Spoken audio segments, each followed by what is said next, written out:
Tous au combat. Aujourd'hui, 15 juin, je lance un mouvement pour battre l'extrême gauche à Strasbourg. Il est 5 heures. C'est le cœur très lourd que je lance le mouvement Tous au combat. L'actualité de cette nuit tragique me tord les boyaux et renforce comme jamais mon envie de me battre. Car c'est aussi pour Cécile Keller, colmarienne comme moi, Jacques Paré, 70 ans, otage en Iran, que nous devons nous battre. Tout ce combat a un seul objectif, mobiliser la majorité silencieuse pour aller voter aux prochaines élections municipales et ainsi faire battre, ici à Strasbourg, l'extrême gauche. Redisons qu'elle a été élue avec seulement 17% du corps électoral.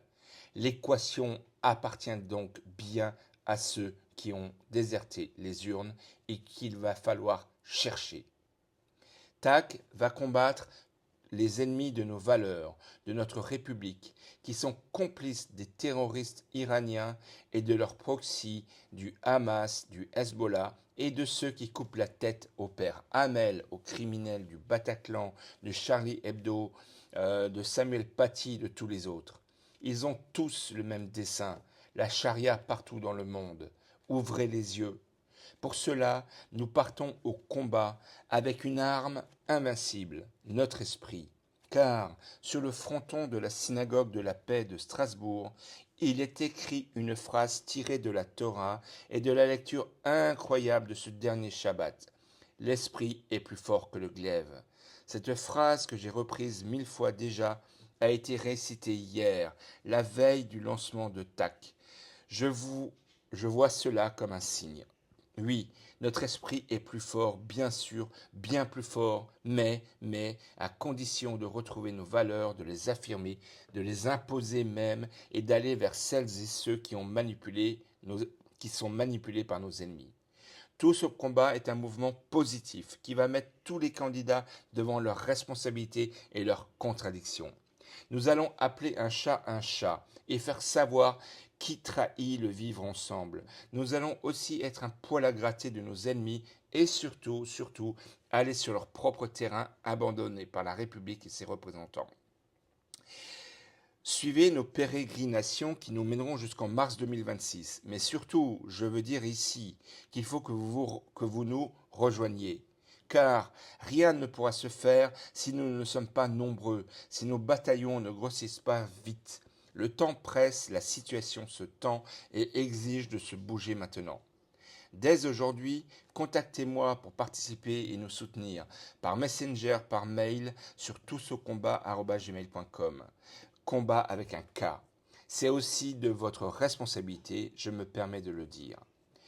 La première étape, la première manifestation sera de bloquer le conseil municipal de la honte, celui du 23 juin à Strasbourg.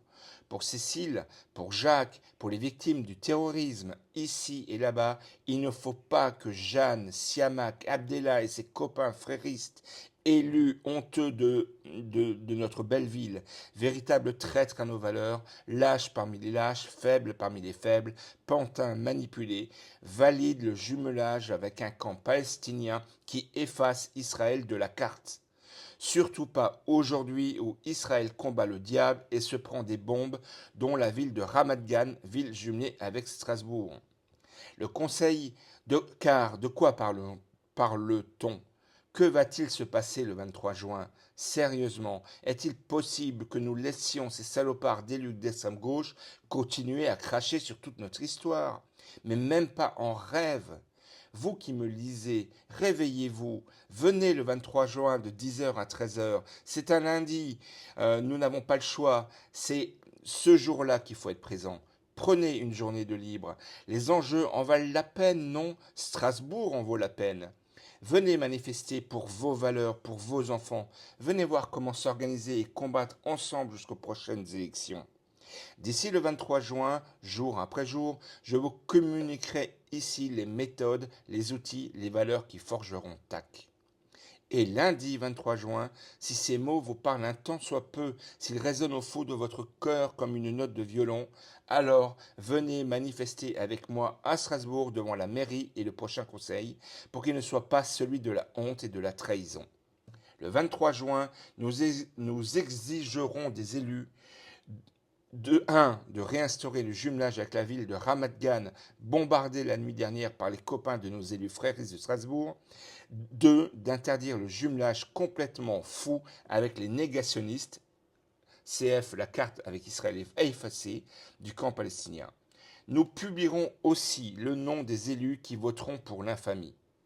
Et dans l'infamie, il y a celles et ceux qui s'abstiendront. Car aujourd'hui, alors que les bombes tombent sur Israël, que Strasbourg est sali et encore sali, on ne peut plus être neutre. C'est impossible car la neutralité, c'est le début de la compromission, c'est la lâcheté. Car oui, oui et oui, Strasbourg doit être du côté d'Israël, car nous défendons les mêmes valeurs. Et de dire et de crier que défendre Israël, ce n'est pas défendre Netanyahou, c'est défendre notre modèle judéo-chrétien, c'est aussi défendre Strasbourg. Et ce modèle judéo-chrétien que les musulmans modérés du monde entier nous envient. Comment alors rester neutre? C'est déjà baisser les bras et perdre le combat. Soyons clairs, en mars 2026, TAC, tout ce combat, appellera à ne pas voter pour les candidats qui oseront s'abstenir à ces deux votes, ou qui parlent encore de neutralité ou de ne pas importer le conflit. C'est quoi ces arguments délirants de faibles? Car le conflit est déjà là, il est là depuis des années. Demandez aux victimes du terrorisme ce qu'ils en pensent. Lundi, nous allons chanter, protester, tourner le dos à cette mairie de la honte et bloquer peut-être le Conseil pour qu'il ne vote pas pour la trahison. Nous allons aussi commencer par distribuer les rôles pour les premiers militants TAC qui veulent contribuer à cette aventure républicaine. Venez, vous serez peut-être parmi les premiers militants.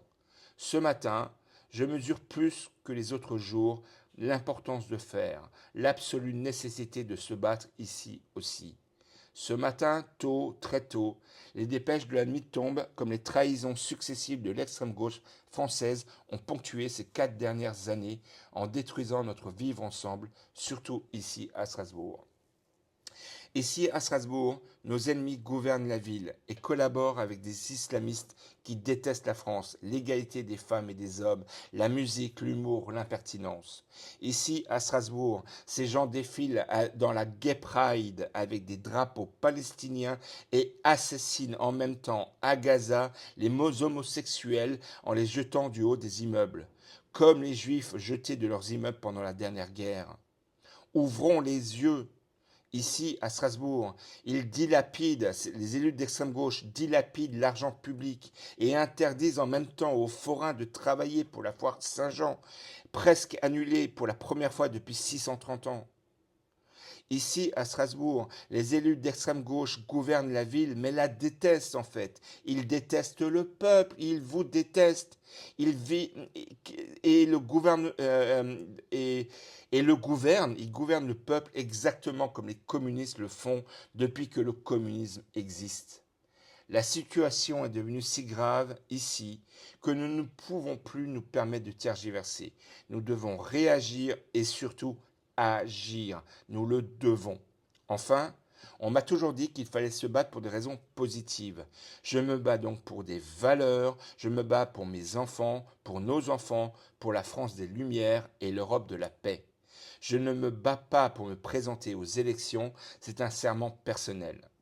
Aujourd'hui, le 15 juin, je lance le mouvement Tous au combat. Ce sera un long chemin de croix, mais il débouchera sur la défaite de Jeanne et de ses sbires, car nous allons aller, entre autres, porte par porte, vers la majorité silencieuse et la convaincre de ne plus s'abstenir et d'aller voter pour un candidat de l'arc républicain au prochain tour des élections municipales. Je me permets, à titre très personnel, de dédier ce petit texte à ma maman et à mon papa partis trop tôt.